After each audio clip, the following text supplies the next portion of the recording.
बोलिए राघव सरकार की जय। परिपूर्णतम परमात्मा भगवान श्री राघव जी को प्रणाम। शिव जी बाबा हनुमान जी महाराज जी को साष्टांग नमन वंदन। बाबा के पावन पुण्य चरण में बार बार नमन वंदन करते हुए गुरुदेव भगवान का आश्रय लेते हुए सुधेर श्रोतावृंद और हमारे दैनिक यजमान बाबा शिव और हनुमान जी महाराज और यहाँ पर विराजमान सभी श्रोतावृंद, माई बाप भाई बहन, हम सभी जन भगवान के दिव्य पांडाल में बैठ करके विगत 2 महीने से भगवान राघव की गाथा अपने सखा मंडली के मध्य में बैठ करके निवेदित कर रहे हैं। भगवान का ये पावन गाथा जो है भक्तों के हित के, समस्त जगत के कल्याण के लिए सबको मनोहारी लगती है। आज कथा का ये पावन प्रसंग राम भैया और लक्ष्मण भैया जनकपुर में आए हैं। गुरुदेव विश्वामित्र जी के साथ नगर भ्रमण करके आए हैं। गुरु जी के श्री चरण में नमन बंदन करते हैं और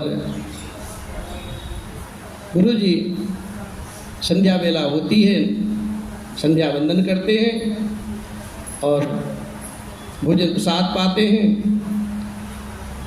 और गुरु जी महाराज शयन के लिए जाते हैं। दोनों भैया पांव पलटते हैं गुरुदेव भगवान का और विश्राम करते हैं। विश्राम कहाँ कर रहे हैं? महाराज जनक जी के विशेष अतिथि गृह में। प्रभात काल होता है और राम लक्ष्मण भैया अपने नित्य कर्म से निवृत्त होकर के गुरुदेव भगवान के चरण वंदन करते हैं, गुरुदेव की सेवा हेतु पधारते हैं। आज का जो पावन कथा है, भगवान की विशेष 3 लीलाएं हैं इसमें। भगवान लीला ही तो करते हैं, धनुष भंग और विवाह एवं विदाई। गुरुदेव भगवान की आज्ञा अनुसार, हरि की इच्छा अनुसार जहाँ तक कथा कह पाएंगे ये दास आप सबके मध्य में निवेदित करेगा। आइए हम मानस का आश्रय लेते हैं। उठे लखन से विगत सुनी, अरुण शिखा धुनि कान, गुरुदेव पहिले जगतपति, जागे राम सुजान।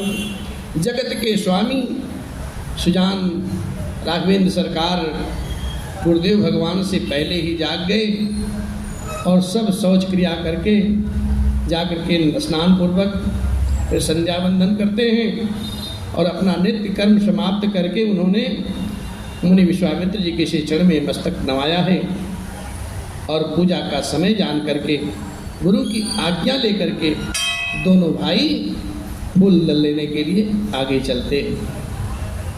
बाबा का भाव बड़ा सुंदर है।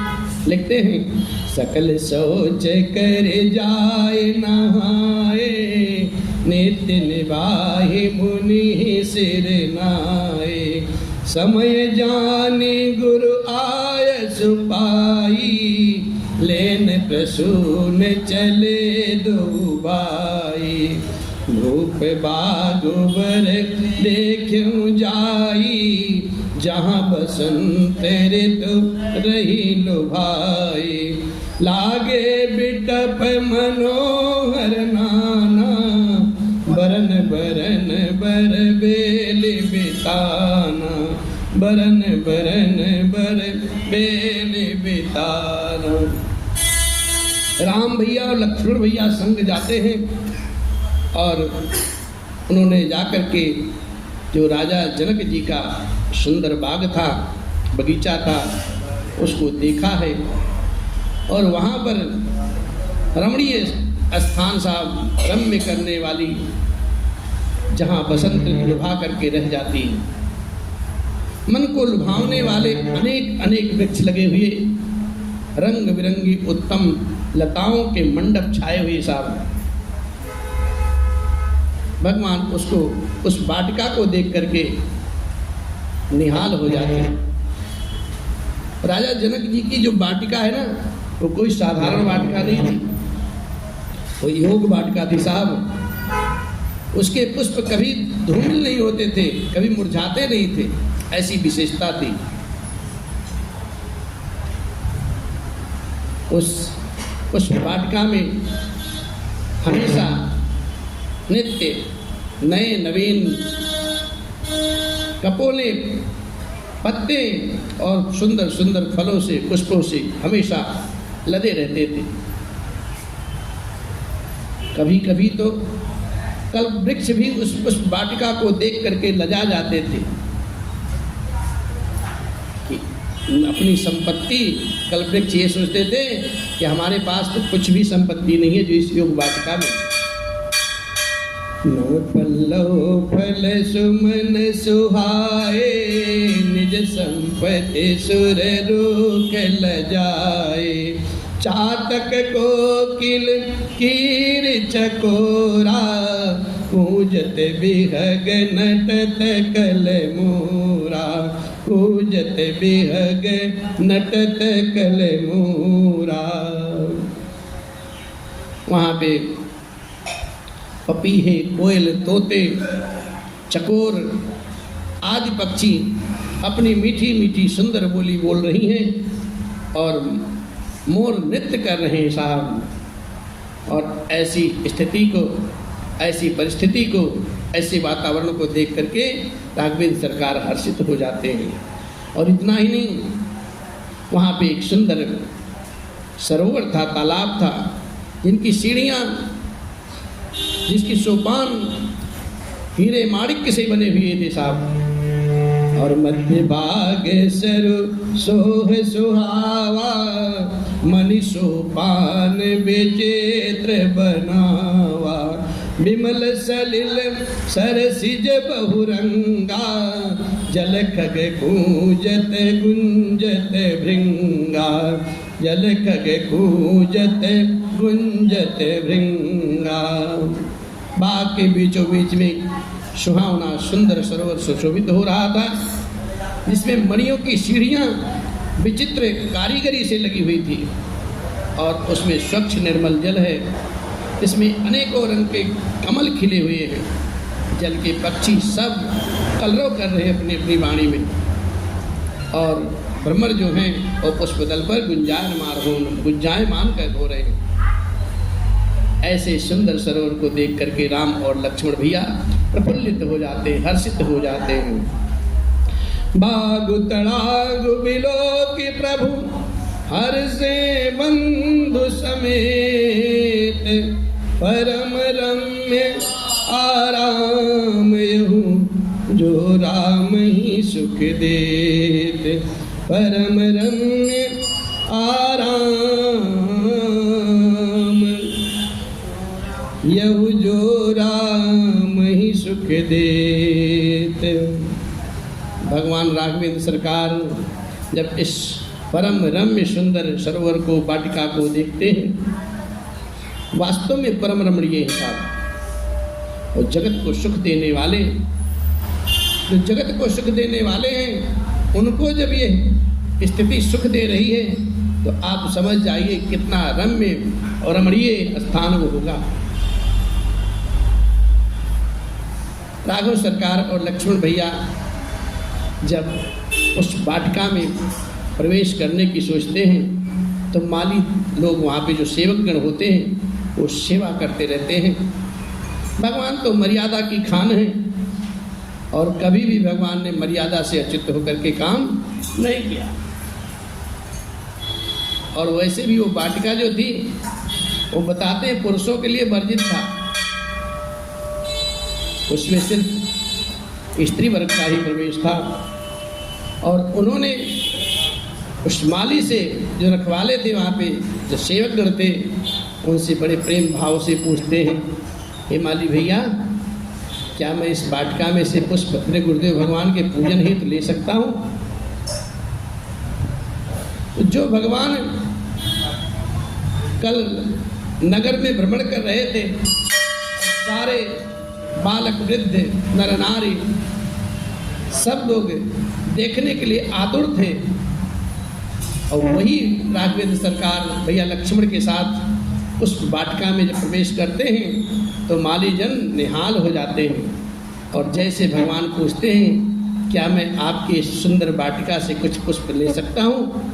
अगर आपका आदेश हो, आज्ञा हो, तो मैं अपने गुरुदेव भगवान के पूजन हेतु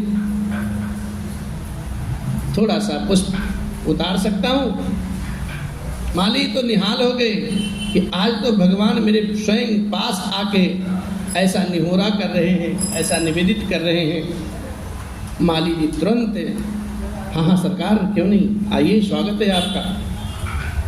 और बाबा इसी भाव में लिखते भी, चहुदिस चितई पूछ माली गण, लगे लेन दल फूल मुदित मन। चहुदिस चितई पूछ माली गण, लगे लेन दल फूल मुदित मन। चारों ओर दृष्टि दौड़ा करके भगवान राघवेंद्र माली जी से पूछते हैं कि क्या हम लोग पुष्प ले सकते हैं? पूजा के निमित्त लेना है, भाव क्या है, मूल्य क्या है? दूसरे की वाटिका को, दूसरे के द्वारा अगर वाटिका लगाई गई है तो पुष्प पूछ करके ही उतारना चाहिए। भगवान ने मर्यादा का निर्वाह किया है। मालियों ने कहा, हाँ हाँ सरकार, क्यों नहीं, आप ले सकते हो। अब जनक जी की जो वाटिका है ना, इसमें सारे वृक्ष फलदार हैं, और इस समय सारे झाड़ पुष्पित हैं, लताएं हरितमा संपन्न हैं। महापुरुषों ने कहा है, जिसके जीवन में भगवत तत्व जुड़ जाए, योग जुड़ जाए, वह सदैव हरा भरा रहता है। और राजा जनक जी तो महाराज तत्व के हैं,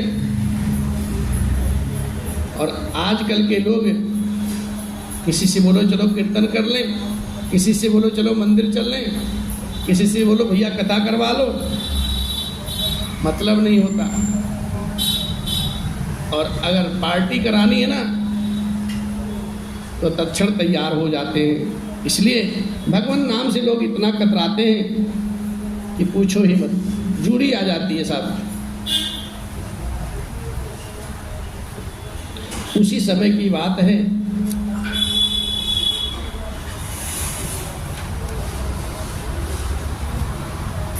उसी समय की बात है, उस वाटिका में सखियों के मध्य में सखियों के साथ सिया जी का प्रवेश होता है।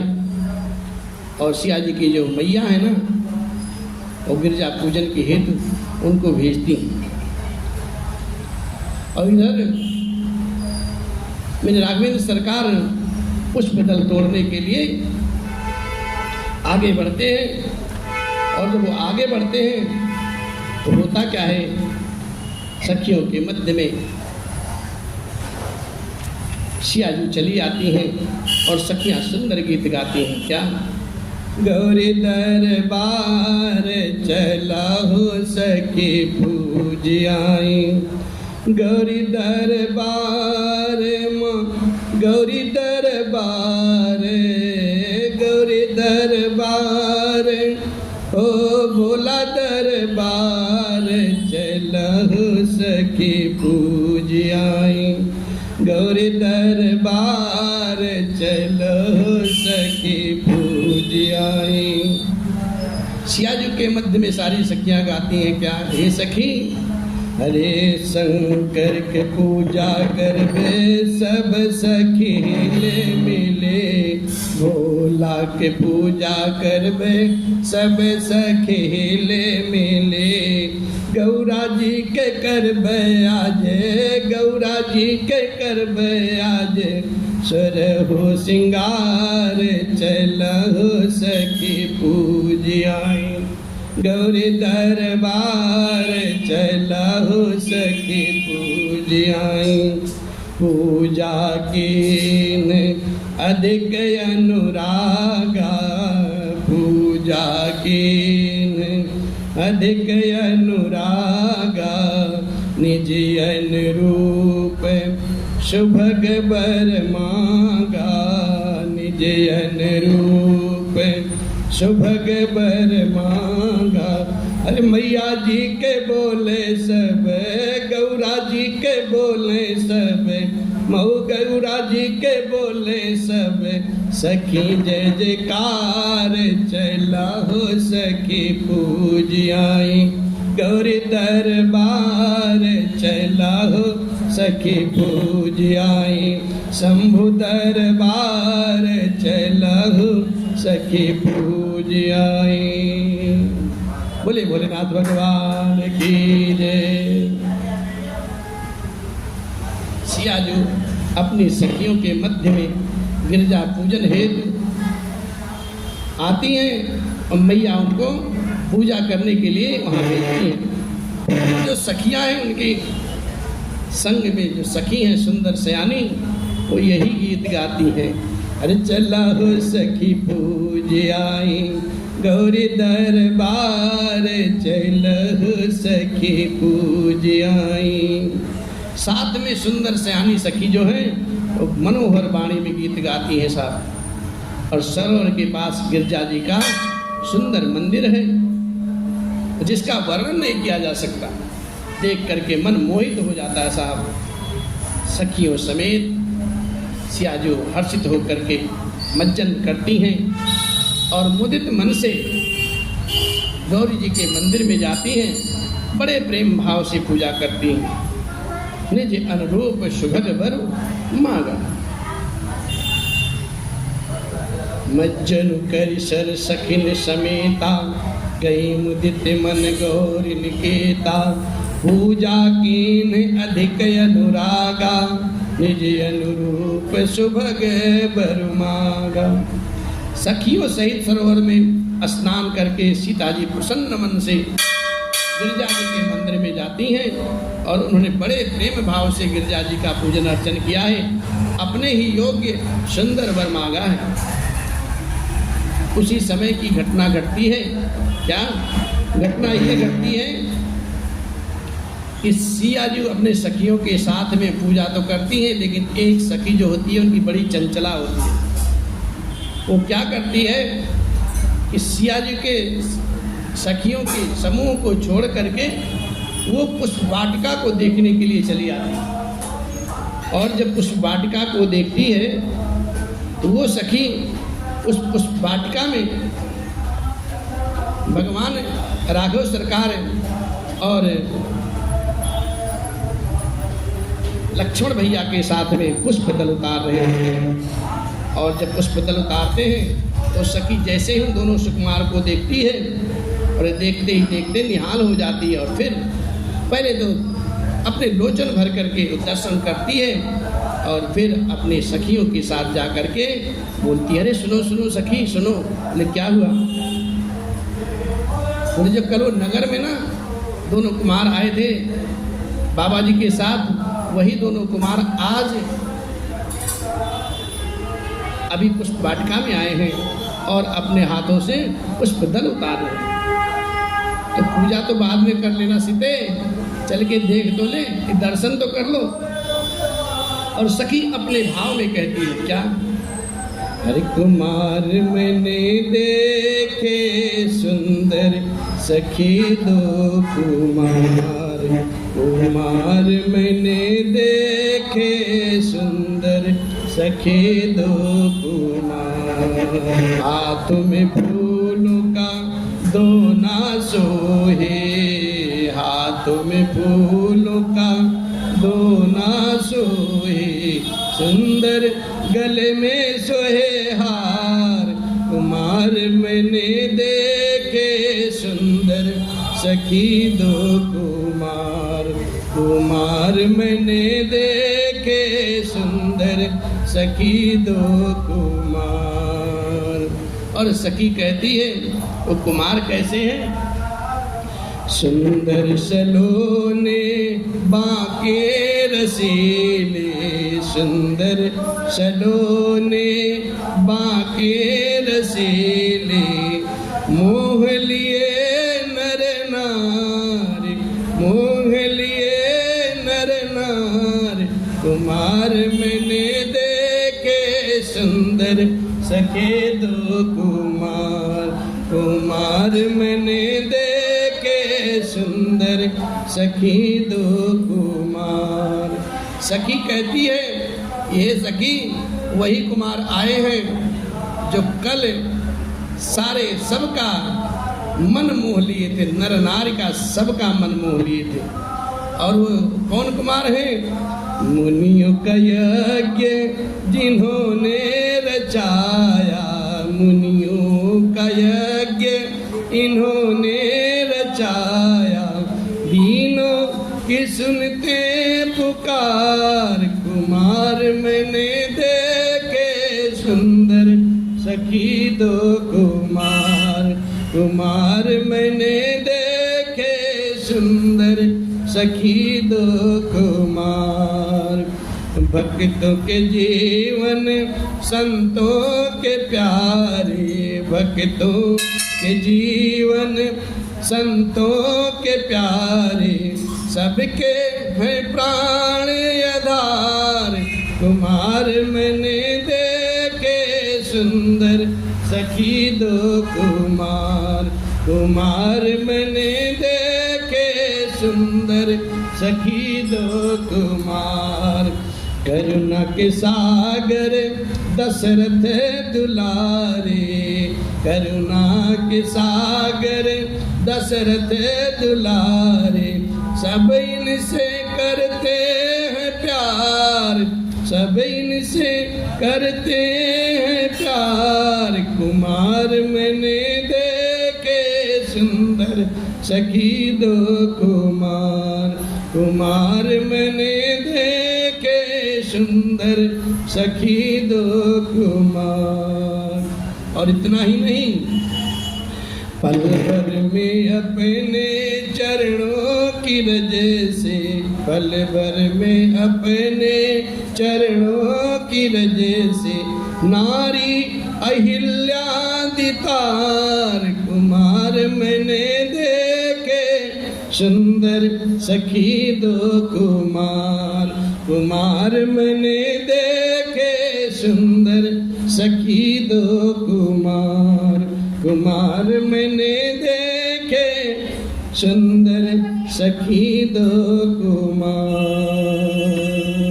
एक सखी सिए संग बिहाई, गए रहे पे देखन फुलवाई, तेहि दो बंधु बिलो के जाई, प्रेम विवश सीता पही आई, प्रेम विवश सीता पही आई, तासु दशा नेखी सखिन पुलक गात जलु नयन, कहु कारण निज हर्ष करे, पूछी सब मृदु बैन। जब वो सखी अपने समूह को छोड़ करके उस वाटिका में घूमने के लिए गई, भ्रमण करने के लिए गई, तो वहाँ पर वही राजकुमार जो कल गलियों में जनकपुर की गली में घूम रहे थे, वही वहाँ पुष्प दल उतारने के लिए आते हैं। और जब उन दोनों राजकुमार को सखी देखती है तो निहाल हो जाती है साहब, और उसका शरीर पुलकित हो जाता है। और उसी भाव से वो दौड़ करके और जाती है जहाँ सियाजू गिरजा जी का पूजन करती हैं, उस मंदिर में पहुँचती है और कहती है, हे सखी सुन तो सही। और जब सखी उसकी तरफ सखियाँ देखती हैं तो उसकी दशा जो है ना, जैसे कोई अजीब चीज़ देख ले, अजीब वस्तु देख ले जो कभी देखा ना हो, या ऐसा प्यारा चीज़ देख ले, मतलब उसकी वाणी जो विवेचना करने वाली है वो निकल नहीं रही है साहब। और प्रसन्न चित्त है। सारी सखियाँ बोलती हैं क्या कारण है, तो इतनी प्रसन्न चित्त कैसे है, वो कारण तो बता। सब अपनी अपनी वाणी में पूछने लगी, प्रसन्नता का कारण बताओ तो सही। अब सखी कहती है, सखी वही राजकुमार जो कल आए थे नगर में ना, वही राजकुमार आज बगीचा देखने आए हैं, बाग देखने आए हैं। अरे देखन बाग कुंवर दुई आए, बय किशोर सब बाती सुहाए, श्याम गौर किमि काहूँ बखानी, गिरा अनयन नयन बिनु बानी, गिरा अनयन नयन बिनु बानी।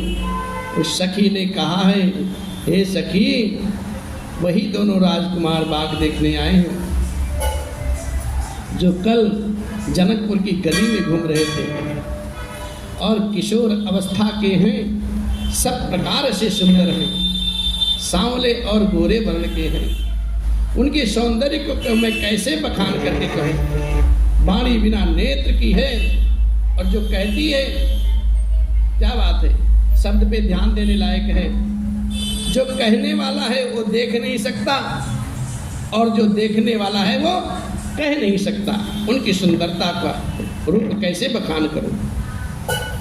वाणी बिना नेत्र की है और नेत्रों के पास तो वाणी ही नहीं, कैसे कहूं।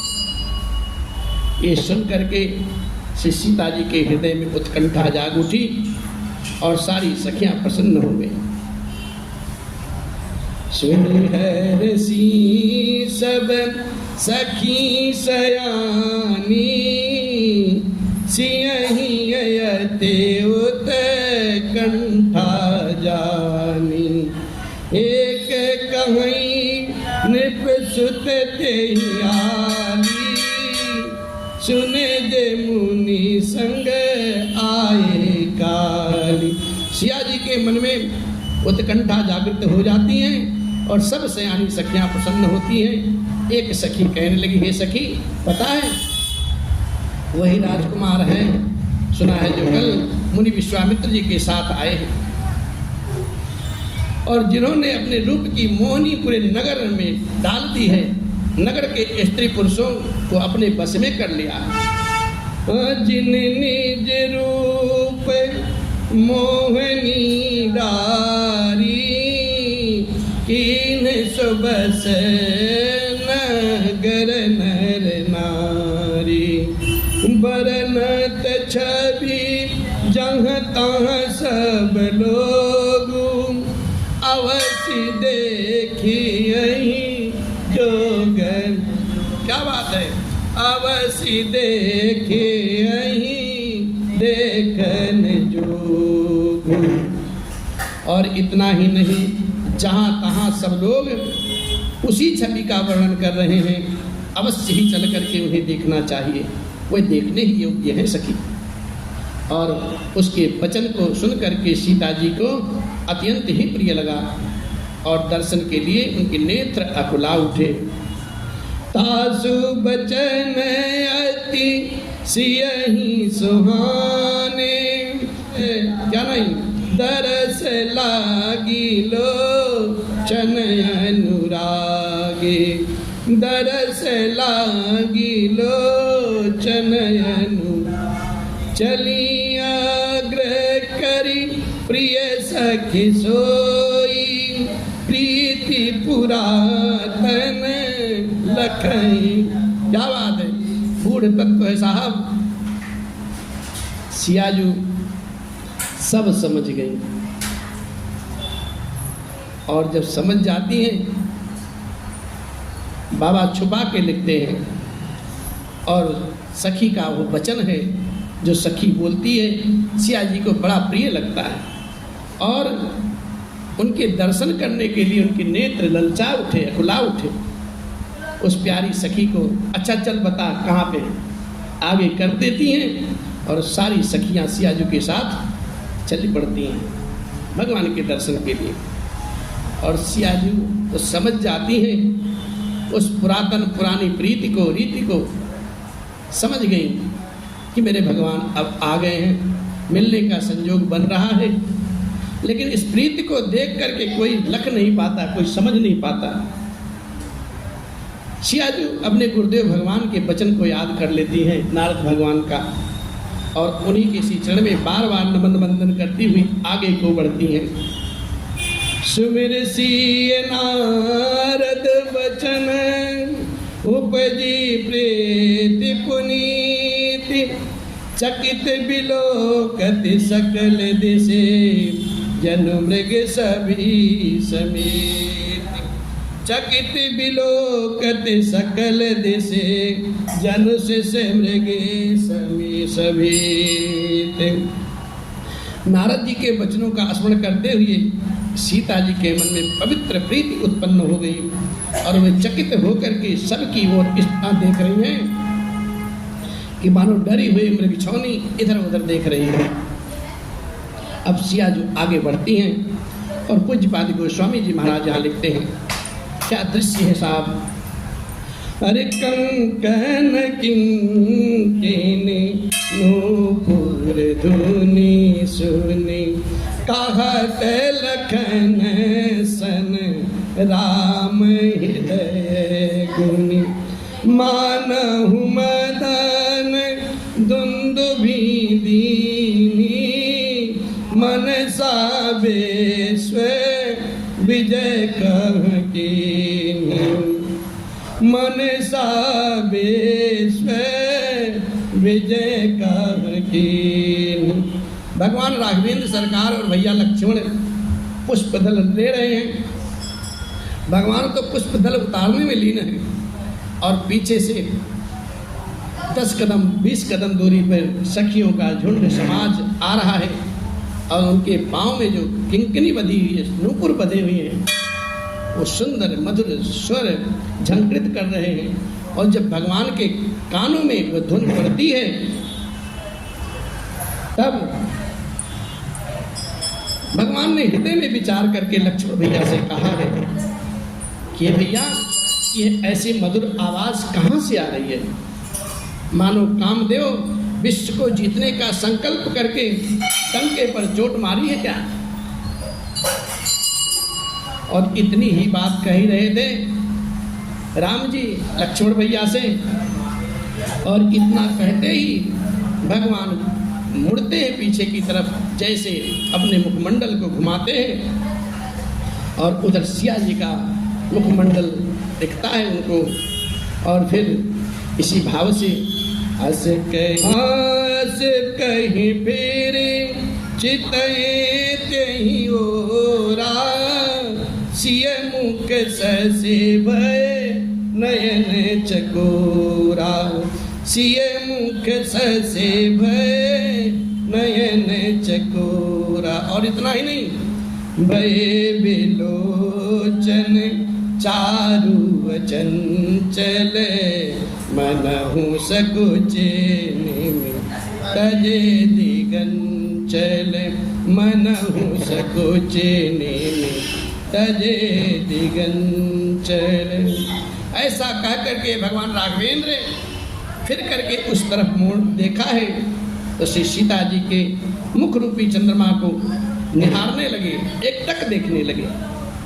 और निहारने के लिए उनके नेत्र कैसे बन गए, चकोर की भांति बन गए, सुंदर नेत्र स्थिर हो गए। टकटकी लगा दी साहब कि निमि महाराज जनक जी के पूर्वज हैं और उनका वास नेत्रों के पलकों में होता है। और जब सिया जी और राम जी महाराज एक दूसरे को निहारते हैं तो निमि जी महाराज समझ जाते हैं उस भाव को और वहाँ से वो चले जाते हैं। तो सक जा करके पलकें छोड़ दी और पलकों में रहना ही छोड़ दिया उन्होंने, जिससे पलकों का गिरना ही रुक गया। अब यहाँ पे जब पलक गिर नहीं रहा है तो बाबा यहाँ कुछ लिखते हैं, क्या लिखते हैं। अरे राम को देख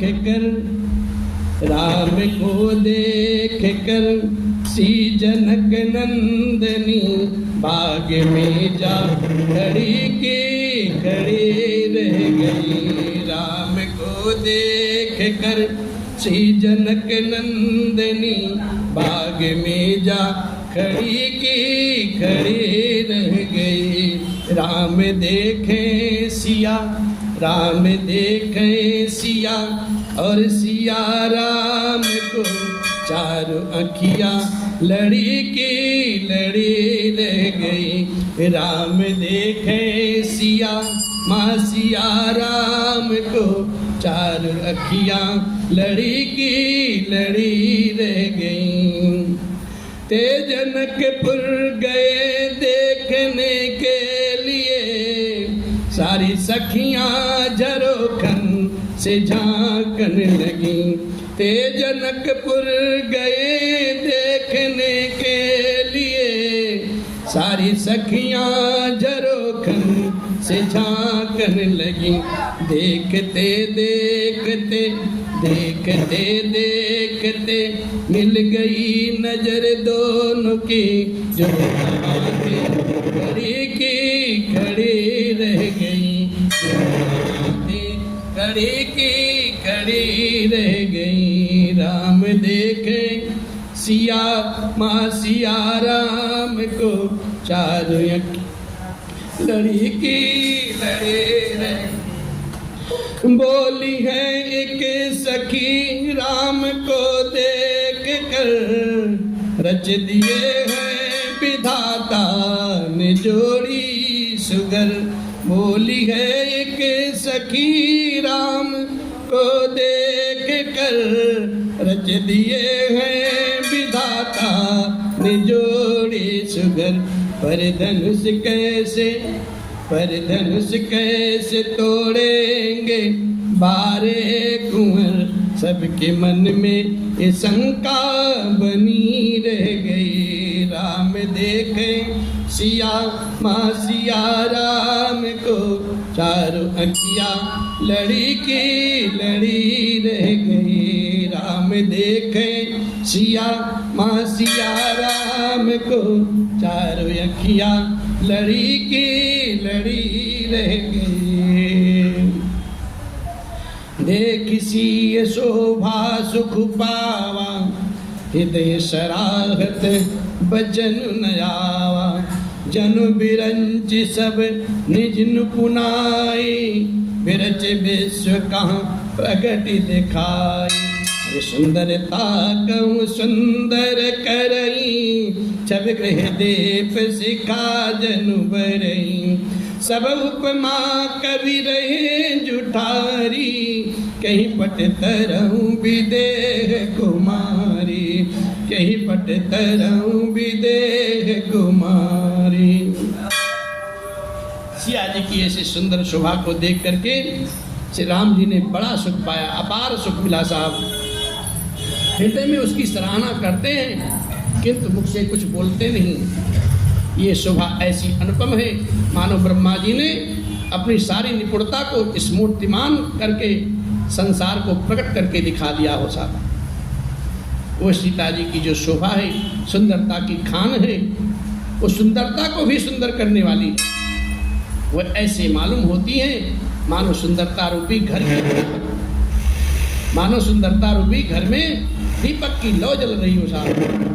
अब तक सुंदरता रूपी भवन में अंधेरा था, अब भवन मानो सीता जी की सुंदरता रूपी दीपिका को पा करके जगमगा उठा।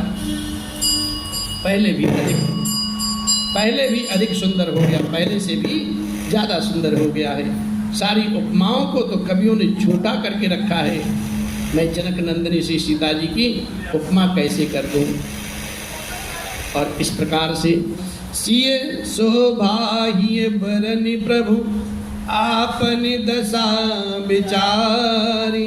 बोले सोच मन अनुज सन वचन समय अनु। ताको सरकार सिया जी की जो शोभा है अपने हृदय में धारण करके और अपने मन में ही वर्णन करके और अपने इस दशा को समय को विचार करके प्रभु राघवेंद्र सरकार पवित्र मन से अपने भैया लक्ष्मण जी से बोलते हैं। समय अनुकूल वचन बोलते हैं, मर्यादित वचन बोलते हैं। मर्यादा क्या है?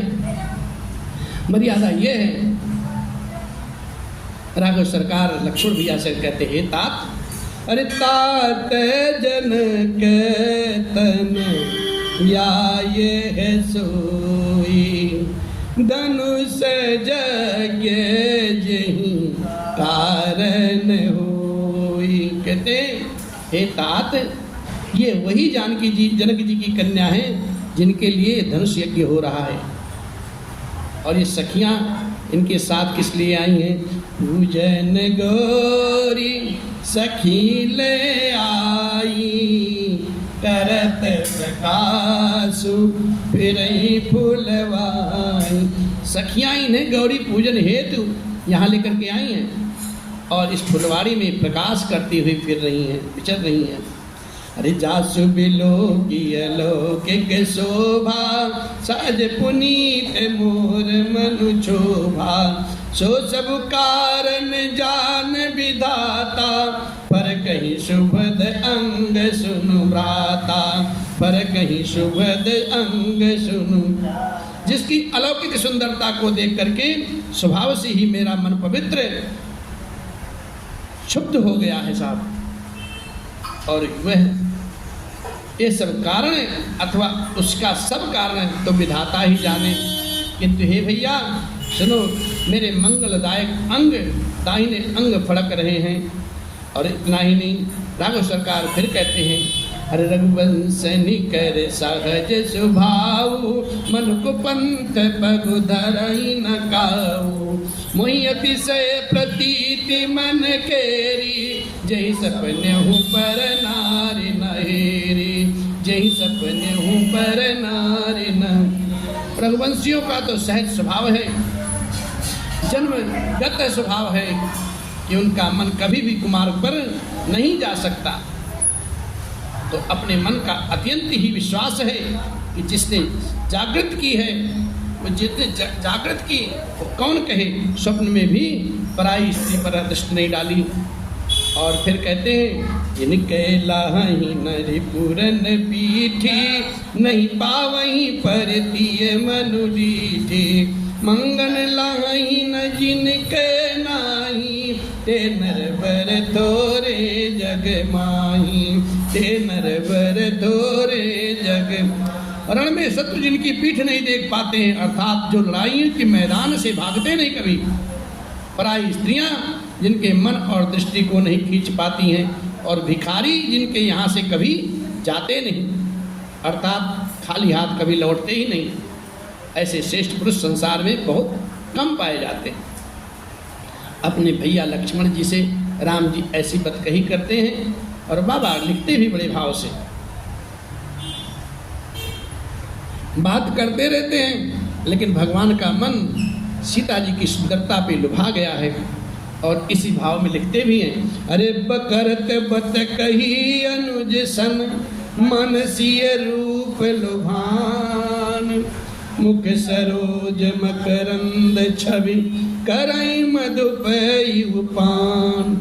यो तो श्री राम जी अपने भाई छोटे लक्ष्मण से बात तो कर रहे हैं, पर उनका मन से सीता जी के रूप में लुभाया हुआ, और मुख रूपी कमल के छवि को देख करके मकरंद रस को पीने के लिए भौरे की तरह रस पी रहा, ऐसी स्थिति है। और इतना ही नहीं, चितवत चकित चहूँ दिस सीता, कहाँ गए निप किशोर मनु चिंता, जहाँ बिलोक मृग सावक नैनी, जनु तहाँ बरिस कमल सित श्रेणी। तब लता ओट तब सखिनी लखाए, श्यामल गौर किशोर सुहाए, देखे रूप लोचन ललचाने, घर से जनु निज निधि पहचाने, थके नयन रघुपति छवि देखे, पलकनि हूँ परि हरिनि मेघे, अधिक स्नेह देह भय भूरी शरद ससिंह जनु चितव चकोरे लोचन मगरा मयूर यानी दीन ये फलक कपाट सयानी जब सिय सखीनी प्रेम बस जानी कहीं न सकहीं कछु मन सकुचानी कहीं न सकहीं कछु मन सकु। बात आगे बढ़ती है, घटना आगे घटती है। भगवान राम भैया लक्ष्मण से बातें करते करते लता के ओठ में पहुंच जाते हैं और सियाजू अब राम जी को देख नहीं पाती और सियाजू चितवत चकित चहूँ दिस सीता कहाँ गए नृप किशोर मन चिंता। सीता जी चकित होकर के चारों ओर देखने लगी, मन इस बात की चिंता कर रही है कि राजकुमार कहाँ चले गए।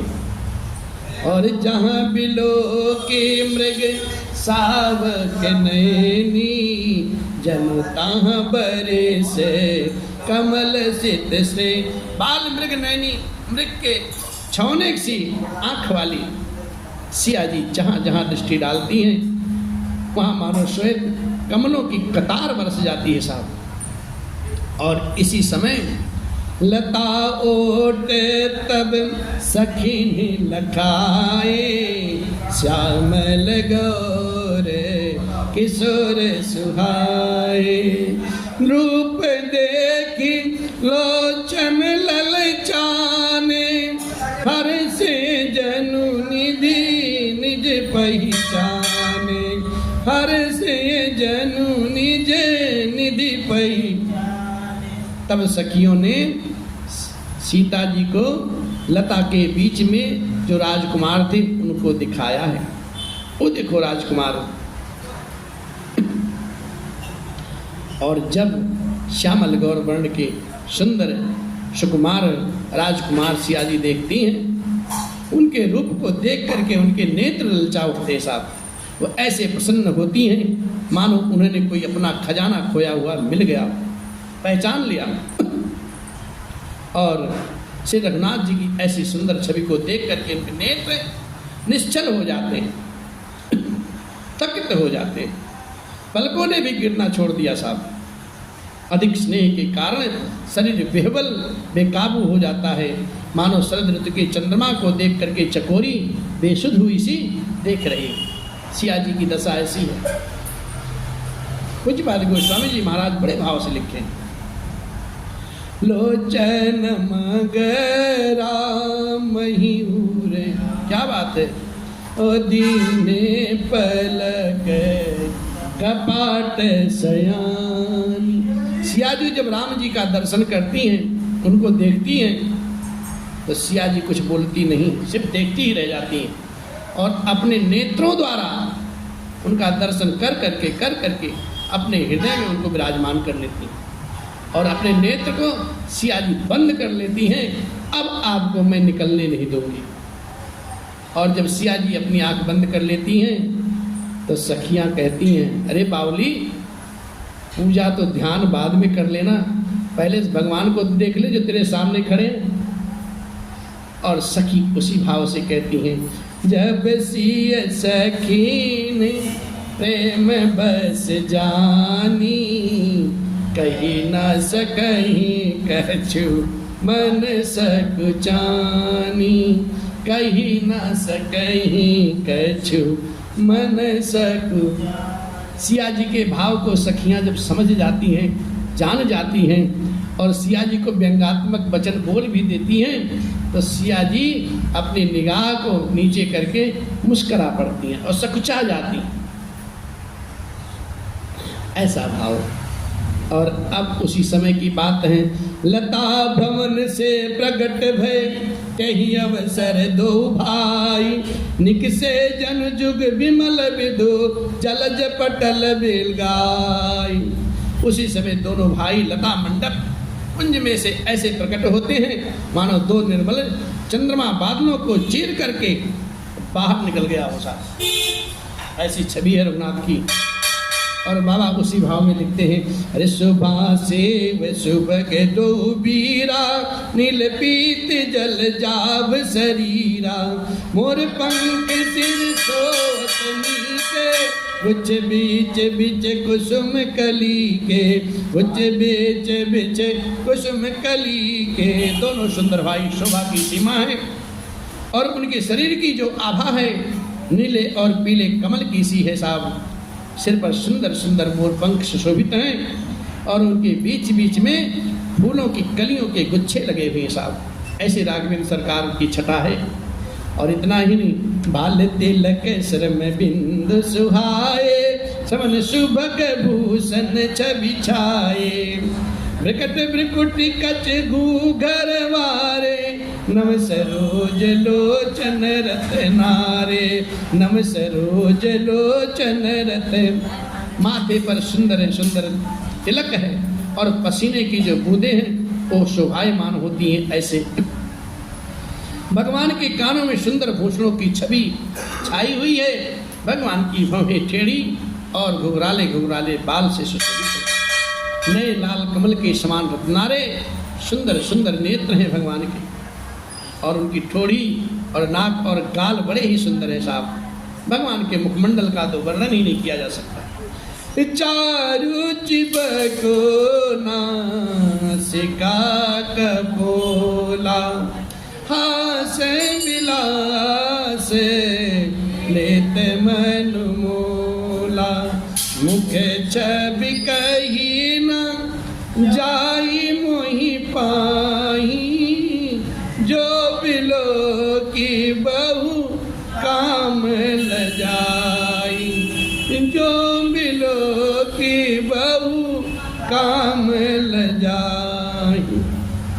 भगवान का सुंदर मुखमंडल, थोड़ी नाक और गाल इतने निर्मल हैं, इतने सुंदर हैं। और उनकी हंसी का तो क्या कहना साहब।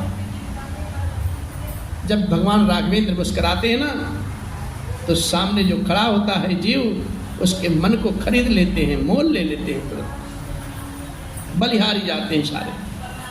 और मुख की ऐसी छवि तो पूज्यपाद गोस्वामी जी महाराज कहते हैं, अब मुझसे कुछ लिखा नहीं जाता, अब मैं क्या लिखूं। जिसे देख करके हजारों हजारों कामदेव भी लजा जाते हैं, अब मैं क्या लिखूं। और उनके वक्षस्थल पर मणियों की सुंदर माला सुशोभित है।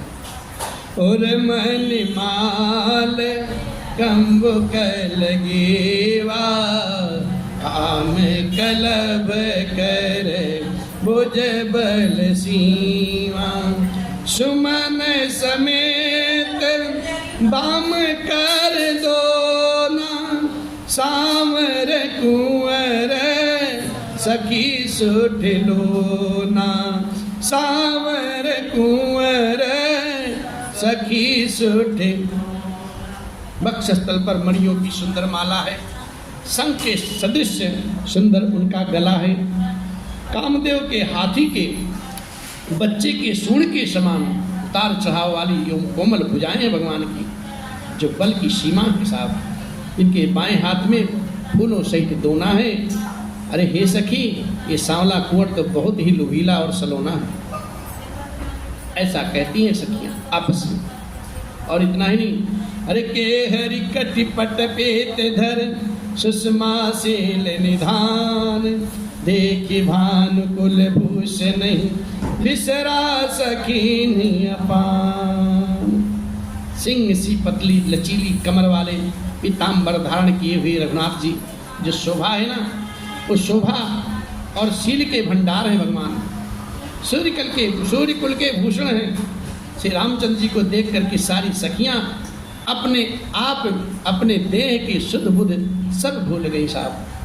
अरे धरी धीर जुए के आलिसयानी, सीतासन बोले गई पानी, बहुरी गौरी कर ध्यान करे हो, गोप किशोर देख किन ले हो, गोप किशोर देख किन। सिया जी का भी नेत्र अभी भी बंद है। अपने हृदय रूपी घर में भगवान को विराजमान करके कपाट बंद कर देती है, नेत्रों के द्वार को बंद कर लेती हैं। एक सखी जाती है बगल में, उनकी बाँह पकड़ के कहीं धीरे से हिलाती है और कहती है सीता जी से, अरे गौरी जी का ध्यान बाद में कर लेना, पहले किशोर को देख ले, राजा के कुमार को मन पसंद करके देख ले, प्यार से देख लो, दिल भर के देख लो, फिर गौरी जी का ध्यान करना। सिया जी सकुचा जाती हैं और तब नयन को उघाड़ती हैं, खोलती हैं और उनके सन्मुख वो दो पुरुष सिंह रघुवंश के खड़े होते हैं और उन्हें निहारने लगती हैं। नख से लेकर के शिखा तक भगवान की जो शोभा है साहब वो अतुलनीय है।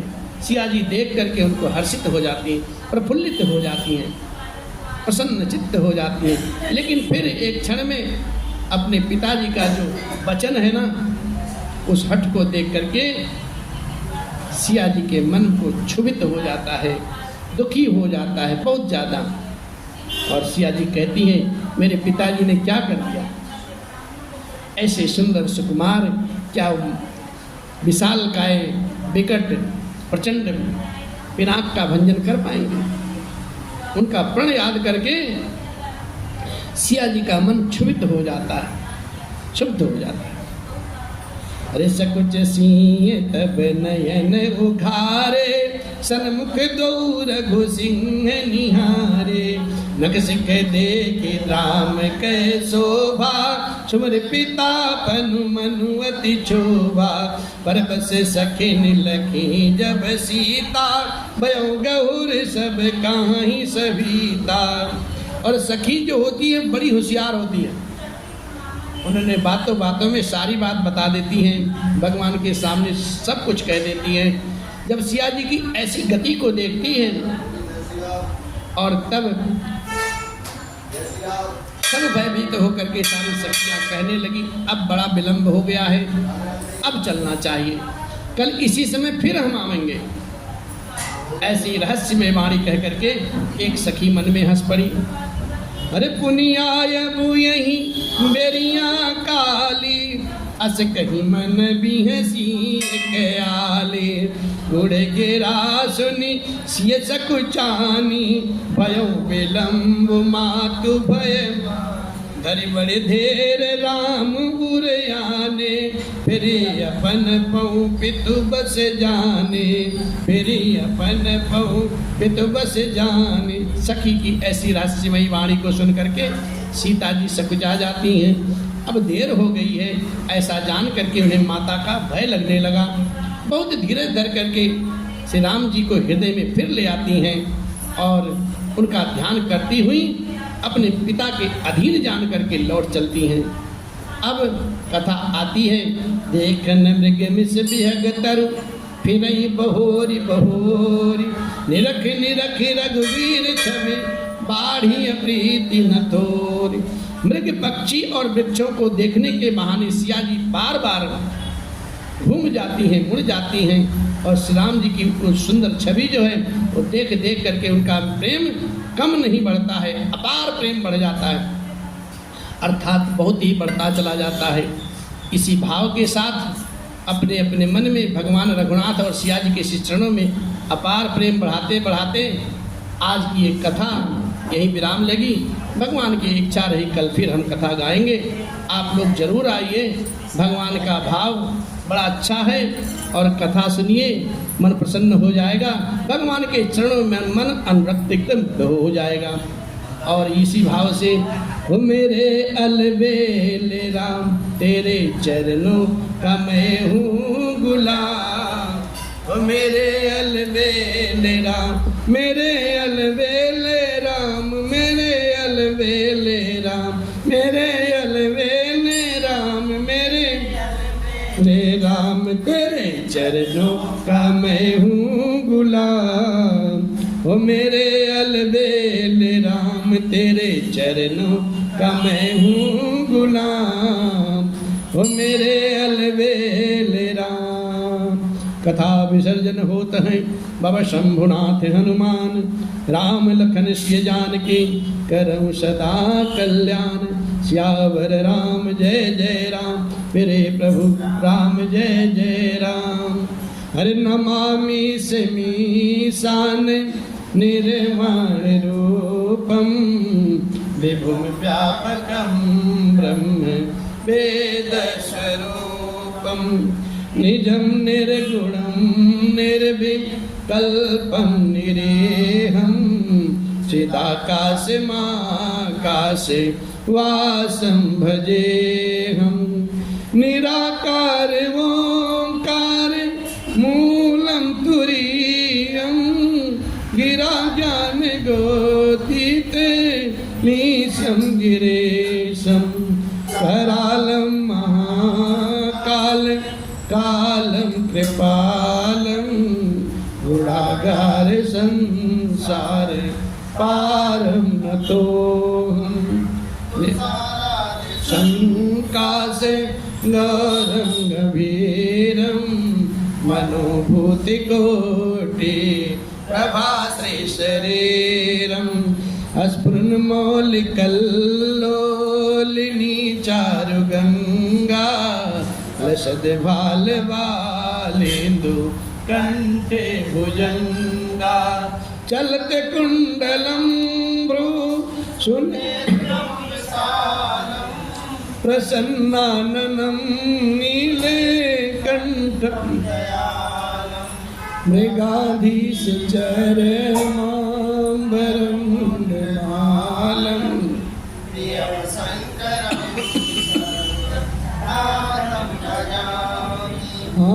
प्रचंडं प्रकृष्टं प्रगल्भं परेशं। अखंडं अजं भानु कोटिप्रकाशं।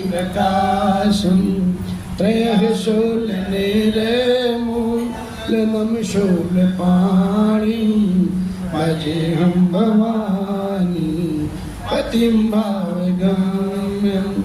कलातीत कल्याण कल्पान्तकारी, सदा सज्जनानंद दाता पुरारी। चिदानंद संदोह मोहापहारी, प्रसीद प्रसीद प्रभो मन्मतारी। नयावद उमानाथ पादार बिंदम, भजन्ति लोके परिवानराणाम्। न तावत् सुखं शान्ति संतापनाशं, प्रसीद प्रभो सर्वभूताधिनाशम्।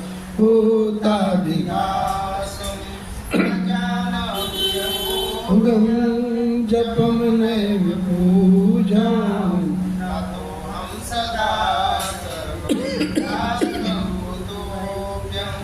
जरा जन्म दुःख ताताप्यमानं। प्रभु पाहियापन नमामि शंभो, प्रभु पाहियापन नमामि शंभो। प्रभु पाहियापन नमामि शंभो। रुद्राष्टकं प्रोक्तं हरदोषे, ये पठन्ति तदा भक्त्या तेषां शम्भो प्रसीदति। ओम नमः पार्वतीपतये, हर हर महादेव। हरे आरती कीजे हनुमान लला की, दुष्ट दल नर रघुनाथ कला की।